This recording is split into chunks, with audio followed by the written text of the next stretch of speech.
Pemirsa, warga sebuah perumahan di Kecamatan Candi, Sidoarjo, Jawa Timur dihebohkan dengan sebuah kejadian terbakarnya sebuah rumah yang hingga kini diketahui pelakunya seorang bocah yang masih duduk di bangku SMP yang nekat masuk ke rumah tersebut dan membakar kasur tetangganya sendiri.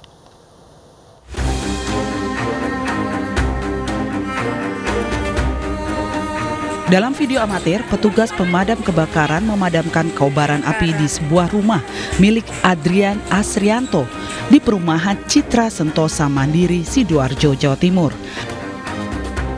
Hampir seluruh bagian rumah ludes terbakar.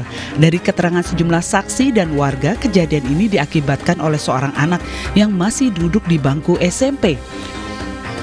Bocah tersebut membakar rumah tetangganya sendiri karena terobsesi dari game online untuk membakar objek-objek tertentu. Anak ini katanya kecanduan game online karena sampai beli top up, beli akun gitu ditanyain sampai malam, akhirnya mengaku bahwa si anak itu pelakunya. Diketahui jika bocah SMP ini telah melakukan beberapa kali pembakaran. Petugas Polresta Sidoarjo masih memeriksa pelaku dengan melibatkan psikolog Polda Jawa Timur. Memang ya yang bersangkutan sebagai anak-anak juga seringlah main game ya, tapi tidak sampai kecanduan.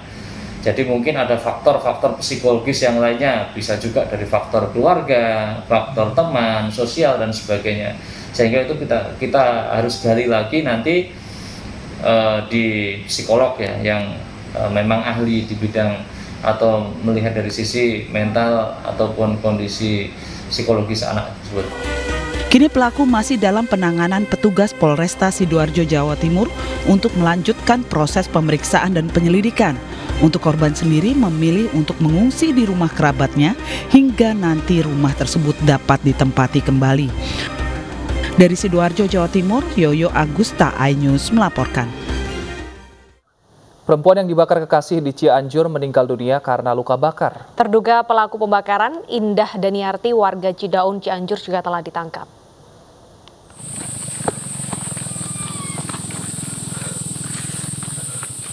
Polisi telah menangkap pria yang diduga pelaku pembakaran perempuan bernama Indah Daniarti, usia 21 tahun, warga Kecamatan Cidaun, Kabupaten Cianjur, Jawa Barat.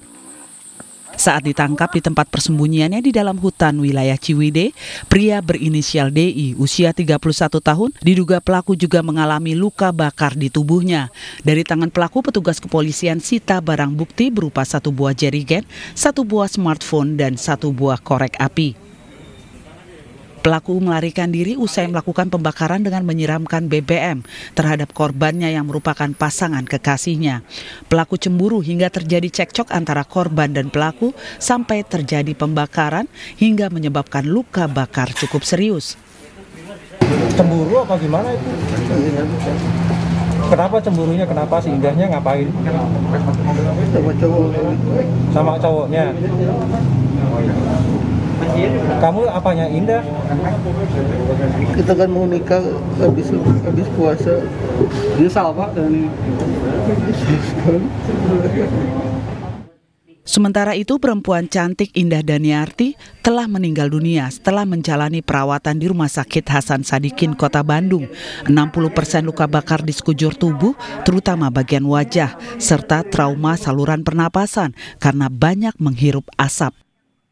Luka bakar hingga 60% merupakan luka bakar yang serius hingga mencapai kedalaman kulit. Dari Cianjur, Jawa Barat, Muhammad Andi Isyan, iNews melaporkan. Lalu bagaimana kondisi terkini dari keluarga korban? Sudah tersambung bersama iNews Siang, ayah korban, Bapak Ius. Selamat siang, Pak Ius.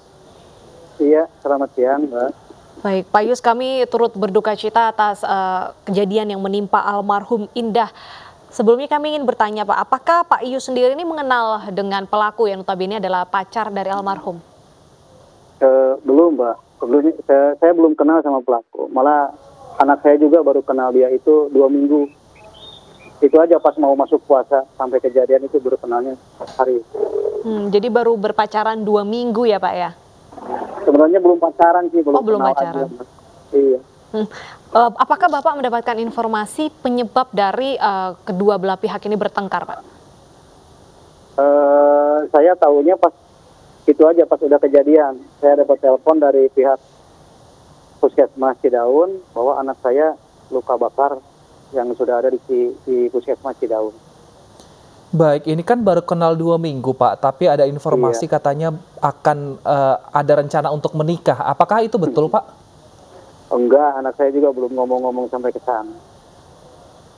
Baik, berarti tidak ada untuk rencana menikah ya Pak ya. Tapi kalau untuk anak Bapak sendiri, apakah memang punya pacar yang bukan si DI ini Pak, bukan pelaku? Emang enggak sih, anak saya belum punya pacar. Cuman emang temannya banyak. Tapi kalau pacar saya nggak tahu sih. Ya belum punya. Baik, berarti kecemburuan pelaku ini tidak ada dasarnya seperti itu ya Pak. Nah tapi untuk pelaku ini sendiri apakah memang warga di sekitar lingkungan tempat tinggal Bapak atau orang mana Pak aslinya? Ini memang satu kecamatan, cuman beda desa Pak. Beda desa ya. Jauh sih dari tempat saya, itu sekitar 10 km. Oke, lalu apakah Bapak mendapatkan informasi dari pihak kepolisian saat ini sudah masuk tahap apa Pak pemeriksaannya? Itu kemarin saya ada informasi dari pihak kepolisian bahwa sekarang ini lagi diproses di Polres Cianjur. Udah dipintain keterangan katanya untuk BAP. Baik, tapi kalau untuk dari keluarga Bapak sendiri sudah berapa orang Pak yang diperiksa polisi sebagai saksi Pak? Yang saya tahu baru kakak saya aja yang ke sana, yang ke Polsek Cidaun, yang datang ke sana. Baik, kalau untuk almarhum sendiri, bagaimana kesehariannya Pak? Sosoknya seperti apa? Anak saya memang anaknya itu nggak mau jadi beban orang tua. Jadi dia selalu ingin membantu saya untuk kehidupan sehari-hari, untuk bekal, untuk membantu adik-adiknya juga. Kan dia punya adik 2, Mas. Jadi dia berusaha untuk terus saja kerja meskipun dia nggak punya kerja yang tetap, nggak punya pekerjaan yang tetap. Jadi bisa dibilang sebagai tulang punggung keluarga juga ya Pak ya? Ya, untuk membantu saya. Saya juga kerja sih. Oke. Baik, tapi semasa hidupnya apakah almarhumah ini pernah bercerita Pak kepada Bapak mengenai pasangan hidupnya seperti itu Pak? Pasangan yang sekarang tersangka ini? Iya, entah pasangan itu yang sekarang tersangka ataupun yang lainnya Pak. Oh, kalau yang tersangka ini emang saya juga tahunya justru dari media. Saya tahu dari media bahwasanya dia itu residivis, dia itu punya anak 2, itu saya baru tahu dari situ. Saya juga baru pernah ketemu 2 kali misalnya sama anaknya, sama tersangka ini. Oke, jadi pernah bertemu 2 kali. Apa harapan Bapak terhadap proses pemeriksaan ini Pak? Saya berharap karena saya membesarkan anak dari kecil, saya sayang sama anak saya. Ya, saya minta keadilan aja untuk anak saya dan berikan keadilan yang sama juga untuk pelaku, itu aja. Baik, semoga keadilan ditetapkan ya. Terima kasih Pak Yus telah bergabung bersama kami di iNews Siang. Kita ke informasi berikutnya pemirsa, sering terjadi kejadian debt collector mengambil secara paksa barang milik debitur yang cicilannya tertunggak. Tentu saja tingkah laku debt collector ini meresahkan warga karena kerap bertindak kasar baik secara verbal maupun non-verbal.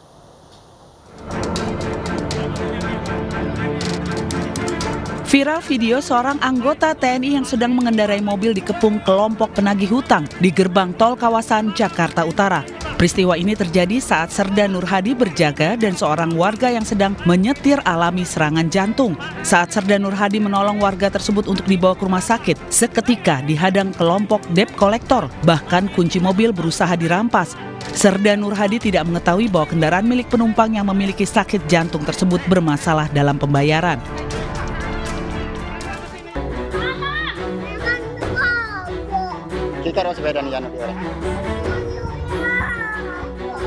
Sementara seminggu yang lalu juga terjadi perampasan sepeda motor yang tertunggak cicilannya di parkiran di wilayah Sidoarjo, Jawa Timur.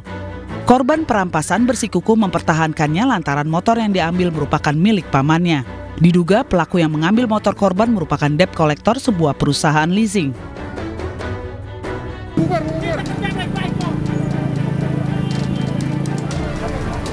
Sama halnya di wilayah Jakarta beberapa waktu lalu, penarikan paksa sepeda motor milik pengemudi ojek online oleh kawanan penagih utang alias debt collector di Jalan Mangga Besar Raya, Jakarta Pusat. Akhirnya keributan pun terjadi.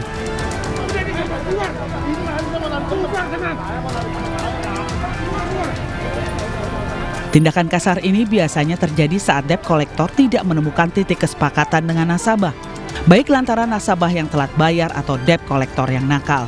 Tim Liputan iNews melaporkan.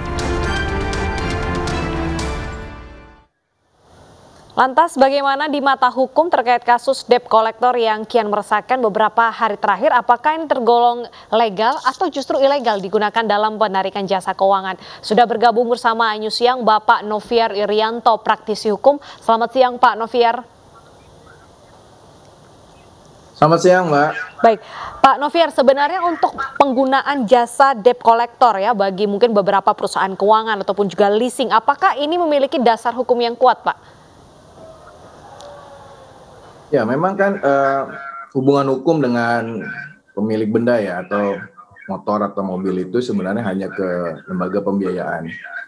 Sedangkan kita tidak memiliki hubungan hukum dengan si debt collector. Sehingga perjanjiannya itu pasti tentunya antara lembaga pembiayaan dengan debt collector. Nah, ketika di lapangan, ketika kita mungkin lupa bayar atau memang belum ada rezeki gitu ya, tentunya yang akan berhadapan dengan kita pada umumnya adalah debt collector yang memang sama sekali kita nggak pernah tahu siapa orang ini. Dan memang fenomena belakangan ini di masyarakat tentunya saya melihat juga agak mengkhawatirkannya adalah tampaknya memang tidak ada rasa sungkan atau enggan ya melihat. Saya aja kalau melihat yang menyetir itu menggunakan baju tentara ya mungkin saya agak sungkan gitu ya. Ini tampaknya sudah sangat berani ya. Nah, di sini juga tadi juga ada ilustrasi juga polisi juga tidak dihiraukan oleh mereka di sini. Nah, sesungguhnya kalau dilihat dari ada peraturan di kepolisian itu ada peraturan Kapolri ya di tahun 2011 kalau tidak salah. Itu untuk eksekusi jaminan fidusia. Ini jaminan motor atau mobil itu harus dijaminkan fidusia ya, Mbak ya. Pertama harus diakta notariskan dulu. Tentunya kita sebagai yang meminta pembiayaan pasti tahu ada akta notarisnya. Nah, kemudian lembaga pembiayaan ini mendaftarkan ke kantor pendaftaran fidusia. Keluar namanya sertifikat fidusia. Nah, semestinya kita dapat. Yang dibiayai itu juga dapat berupa kopi. Ketika sudah terbit sertifikat fidusia ini, tentu si lembaga pembiayaan bisa melakukan eksekusi atau eksekutorial secara langsung. Akan tetapi di sini perkembangannya kemarin di tahun 2020 awal ada putusan Mahkamah Konstitusi yang menyatakan bahwa meskipun lembaga pembiayaan dengan menggunakan pihak ketiga itu tidak serta-merta bisa melakukan eksekusi atau pengambilan barang-barang jaminan tersebut karena dia harus meminta atau memohon ke pengadilan. Jadi artinya semenjak ada putusan Mahkamah Konstitusi tersebut maka tidak bisa serta-merta siapapun, baik itu lembaga pembiayaan sendiri maupun menggunakan jasa pihak ketiga, itu debt collector, itu serta-merta langsung mengambil. Karena dia harus menunjukkan pertama, satu, surat kuasa, kalau mulai debt collector, surat kuasa dari lembaga pembiayaannya. Kemudian juga sertifikat fidusia. Yang ketiga adalah perintah pengadilan. Nah, memang agak susah ketika di lapangan mereka beramai-ramai kita menanyakan itu semua. Susah memang, keadaan kita pasti panik. Apalagi kalau seandainya yang mengendarai itu bukanlah yang memang dibiayai, kan nggak ngerti sama sekali. Sehingga memang masyarakat harus tahu ya, baik yang meminta permohonan pembiayaan ataupun tidak. Ketika kita mengendarai motor atau mobil dengan keadaannya seperti dulu, seperti ini, segera pergi atau ngebut atau apapun itu ke kantor pos polisi setempat. Kalau tidak menemukan mungkin bisa ke pengadilan atau kejaksaan atau sesuatu lembaga yang memang mengerti tentang mengenai masalah hukum. Supaya untuk menghindari hal-hal yang tidak diinginkan, pasti kita emosi tentunya. Nah, ketika kita emosi, tentu juga memancing emosi dari pihak sana. Ada timbul hal yang tidak diinginkan pastinya, entah itu pemukulan dan lain sebagainya. Nah, ketika mereka tidak bisa menemukan apa yang tadi saya tidak bisa menunjukkan apa yang tadi saya sebutkan, yaitu surat kuasa, kemudian kopi lah paling tidak sertifikat jaminan fidusia dan juga perintah pengadilan, maka kita bisa tetap mempertahankan ini semua mobil atau motor kita ini, gitu Mbak. Kurang lebih gambaran ilustrasinya seperti itu. Selain surat kuasa dan juga surat dari pihak pengadilan, biasanya adakah surat peringatan 1, 2, 3 baru mengambil penyitaan atau bisa langsung ke penyitaan barang, Pak Noviar? Singkat saja, Pak. Ya, memang seharusnya ada, tapi itu dari lembaga pembiayaannya, Mas. Bukan dari si pihak ketiga debt collector ini. Lembaga pembiayaan dia wajib mengirimkan surat. Nah, semestinya ketika sudah beberapa kali surat peringatan itu terbit, namun tidak diindahkan oleh si pemilik barang ini ya, baru biasanya si lembaga pembiayaan ini menyerahkan permasalahan ini ke pihak ketiga yaitu debt collector. Baik. Jadi semestinya mereka tetap membawa itu. Baik, terima kasih Pak Noviar atas informasinya. Ini informasi penting bagi masyarakat. Jadi ketika ada debt collector datang harus tahu tadi persyaratannya bahwa harus ada surat dari hak kuasa, surat kuasa dan juga surat dari pengadilan baru kita bisa menyerahkan barang-barang itu tadi. Kita ke informasi berikutnya pemirsa. Warga Jombang Jawa Timur berdesak-desakan untuk membeli emas. Selengkapnya usai jeda, tetaplah di Ayu Siang.